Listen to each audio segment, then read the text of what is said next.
Kottiyoor boys town റോഡിൽ കുഴിയടക്കൽ പ്രവൃത്തി നടന്നത് കഴിഞ്ഞ ദിവസമാണ്.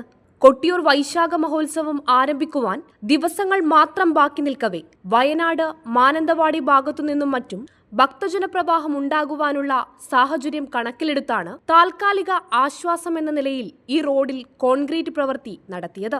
എന്നാൽ നേരമിരുട്ടി വെളുക്കുന്നതിന് മുൻപ് തന്നെ കോൺക്രീറ്റ് ചെയ്ത ഭാഗങ്ങൾ വീണ്ടും താറുമാറാവുകയും റോഡിൽ കുഴികൾ രൂപപ്പെടുകയും ചെയ്തു.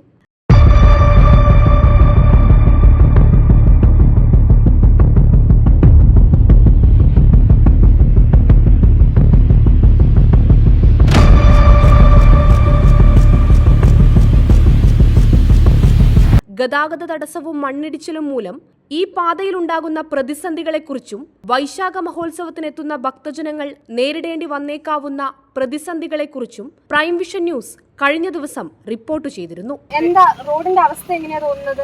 റോഡിന്റെ അവസ്ഥ വളരെ ശോചനീയമാണ്.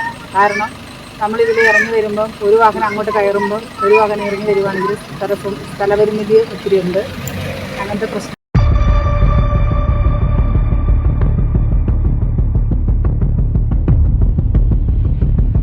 ചെകുത്താൻ റോഡിന് സമീപം റോഡ് തകർന്ന് ഗതാഗതം ദുഷ്കരമായ സാഹചര്യത്തിലാണ് കേരള റോഡ് ഫണ്ട് ബോർഡിന്റെ നേതൃത്വത്തിൽ യുദ്ധകാലാടിസ്ഥാനത്തിൽ താൽക്കാലിക മെയിന്റനൻസ് പ്രവൃത്തി നടന്നത്. എന്നാൽ നവീകരണം നടത്തി മണിക്കൂറുകളിൽ തന്നെ റോഡ് കോൺക്രീറ്റ് പാളികൾ തകർന്ന് അപകടാവസ്ഥയിലായതോടെ ഇതുവഴിയുള്ള യാത്രികർ തീർത്തും ആശങ്കയിലാണ്. Prime vision news, Iritty.